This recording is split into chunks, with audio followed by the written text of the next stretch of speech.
Salut, bonjour, bonsoir. Ça dépend quand il y a air au vraiment. Bonjour, landa biso bande kolanga. En tout cas, tu mets ça na biso na bino, koya kopé c'est bino. Belle formation. Le baka air, c'est information sur le coach. En tout cas, il faut que tu aies c'est bino. Ceux qui écoutent, il y a des informations, ouais, c'est inutile.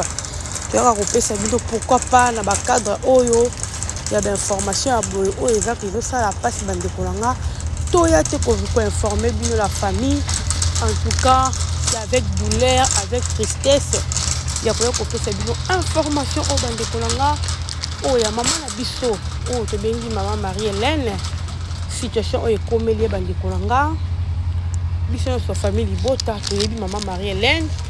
Oh yo, a zappé na minute, oh na filmé la biso, oh tu na marché sur Belleville TV.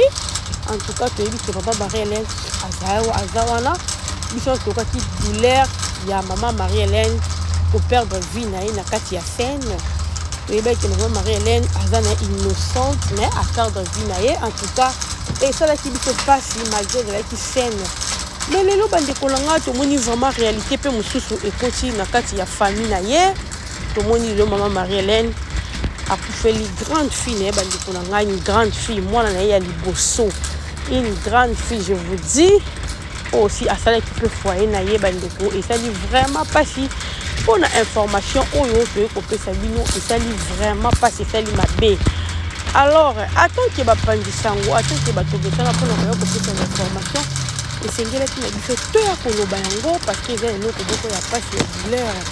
Et c'est là que faut faire que ça lycée là on faire que informer ba oh non ça ba linga kabito te pe balanda kabito bande kolanga na zo sala ngona za na nzela futu donc tout les livres na choisi et c'est là qui nganga na ya vraiment copier ça information donc et ça lui vraiment pas si la famille et ça lui vraiment pas si makasi en tout cas bande kolanga pour le moment tu as une information tu mets na moni ba tu bazo cha ba information qui ba bomier qui ba salier bon non tout ce qu'on peut c'est information tombe information moko eza exact non le pessamité biso to ka koloba oyo to yebi biso moko sans pourtant consulter famille eza vraiment qui to côté ton muta kufi famille no ba na douleur maman Marie-Hélène azana na douleur mais tant besoin sur les réseaux sociaux qu'on marquer déjà que ba bomi ba sali boy ba cause moko boye bi ata mutu na makolote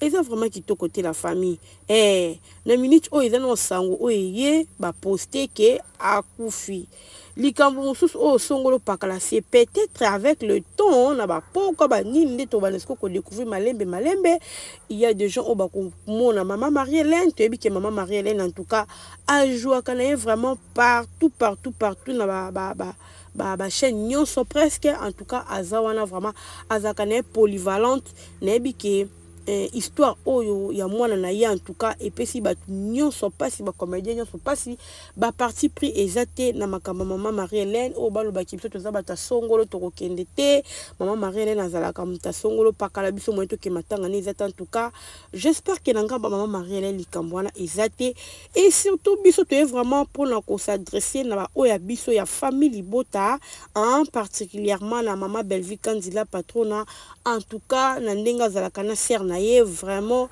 ayoki pasi makasi et ça vraiment Belleville pasi makasi bon mon niveau même na film na biso o ya épisode à l'élo vraiment eza et que moi là par rapport il y a histoire oh parce que est choqué vraiment batou et puis si batou pasi koyoka maman Marie-Hélène o na scène akufi atika kibiso et puis directement toyoka ki akufeli o ezali mwana na ya liboso bande kolanga ça fait très mal et puis si vraiment pas histoire oyo babiso ba oyo tozana ba prière toti ba église ozomona nga na koti moi store osomba mo eloko moni yango directement na préférer ki ko sala ngo vraiment na nzela poto ki pasi pona ka ko informer ba oyo balanda ka biso ba o vraiment bazakana po biso to pesa ka ba information alors attends que maman Marie-Hélène o paza moko abiso ya kati ajwa kana biso na kata famille ya chaîne biso ya famille libota précisément la film na biso ya Ziguière azawana vraiment azawana azalaki wana pesi makambu en tout cas bandeko na nga esali pasi yango esengelaki na biso topusa na pene na bino mpona koya kopesa bino bainformation avec toute précision oyo nyonso koya après. En tout cas bandeko na nga tokoya ko informer bino. Pour le moment je vous dis il n'y a pas encore précision sur la mort de notre sœur o atiki biso mwana maman na biso Marie-Hélène. Précision eza vraiment na te tokoza précision après kokende kokutana parce que na moment au bato so bazana émotionné bazolela information za kana vraiment exacte mais tant bato bavanda kande bokoye vraiment que muta komi poser akoki ko pesa explication akoki ko expliquer biso que non c'était comme ça c'était comme ça c'était comme ça. Donc c'est un peu ça. Alors tout tika koloba radio totoa o tozo rencontrer na kati ya réseaux sociaux o eza na mutuna makolo te o peza eza bongo te mais tozo loba tout comme sango histoire ya Alexandra nde baboma qui est non la famille jusqu'à présent tozwi non suite moko favorable te. En tout cas bozala on a botika kolanda bato bazana pona koya kokosa bato kobebisa bato mitema to koya koloba n'importe quoi. Aussi longtemps bato bazana na douleur maman bazana na douleur ya mwana na ya liboso c'est pas facile ya kufela pe jeune fille boy et a facilité bandeko nanga. Alors tant to ka ko rencontrer mo histoire moko boy eza bongo te. Mais bino bozo ko beta masolo moko c'est comme si bozala ki wana sur place bon mola ki ndenge zalaki ndenge ba leva ki ndenge ba sala ki ndenge po ba ke babomiye. En tout cas to tika histoire wana to lo balikambo eza vrai liwe komi ke mutu akufi dase.